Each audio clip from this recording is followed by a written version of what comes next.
Assalamualaikum warahmatullahi wabarakatuh. Perkenalkan, nama saya Aprilia Putri Sinaga.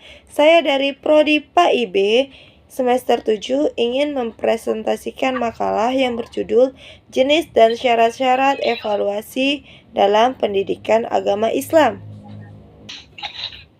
Evaluasi merupakan kegiatan sistematis yang dilakukan untuk mengetahui sejauh mana tujuan pembelajaran telah tercapai.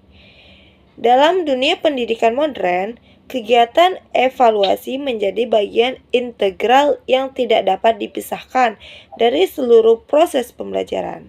Evaluasi memiliki fungsi yang sangat penting untuk menilai sejauh mana tujuan pendidikan telah tercapai, serta memberi umpan balik bagi guru dan peserta didik dalam memperbaiki mutu proses belajar mengajar. Pendidikan pada hakikatnya merupakan proses terencana untuk membantu peserta didik dalam berkembang secara optimal, baik dari ranah kognitif, afektif, maupun psikomotorik.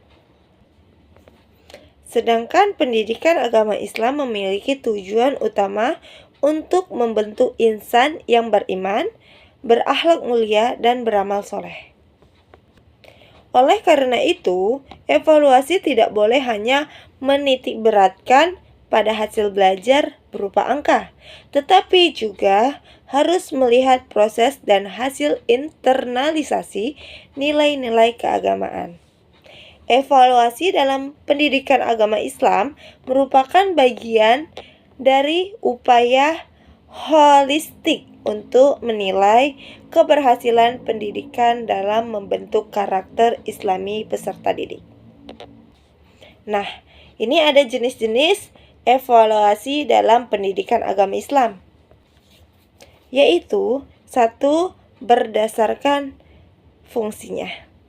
Dalam teori pendidikan, evaluasi dapat diklasifikasikan berdasarkan fungsi yang diembannya terhadap proses pembelajaran, yaitu 1.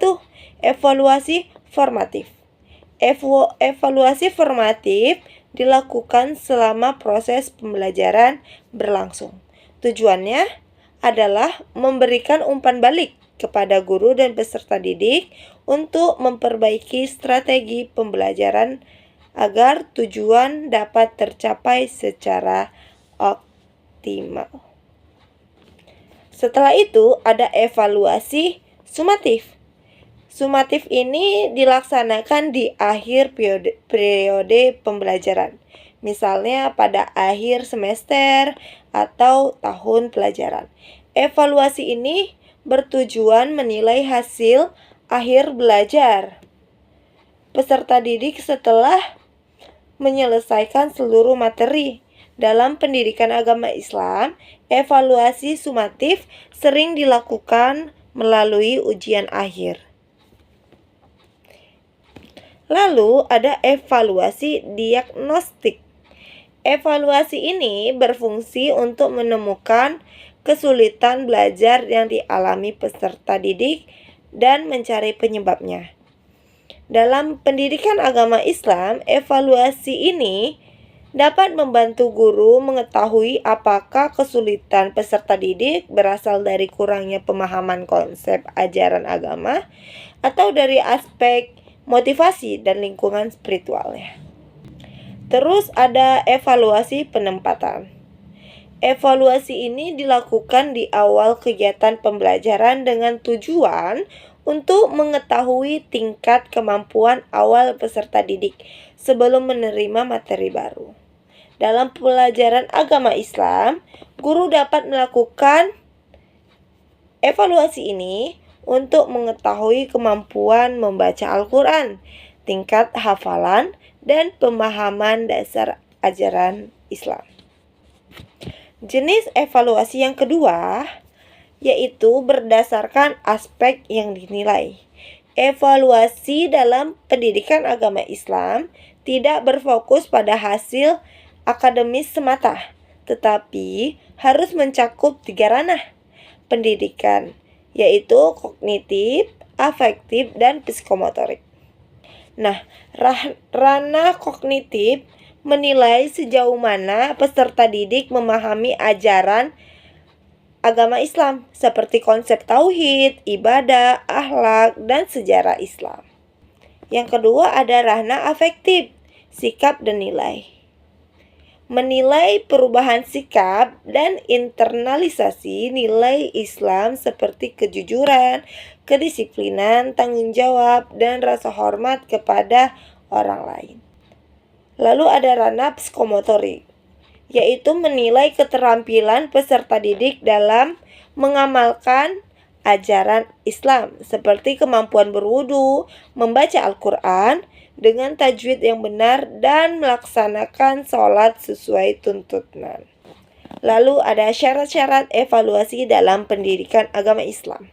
Evaluasi yang baik dan bermakna harus memenuhi sejumlah kriteria agar hasilnya objektif, valid, dan dapat dijadikan dasar dalam pengambilan keputusan pendidikan. 1. Objektivitas. Objektivitas berarti penilaian dilakukan berdasarkan fakta dan bukti yang dapat diukur, bukan atas dasar perasaan pribadi atau subjektivitas guru.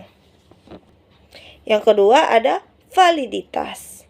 Instrumen evaluasi harus benar-benar mengukur apa yang ingin diukur. Misalnya nih, jika tujuan pembelajaran adalah agar peserta didik mampu memahami makna ayat Al-Quran, maka instrumen evaluasi harus dinilai kemampuan tafsir, bukan sekedar hafalan.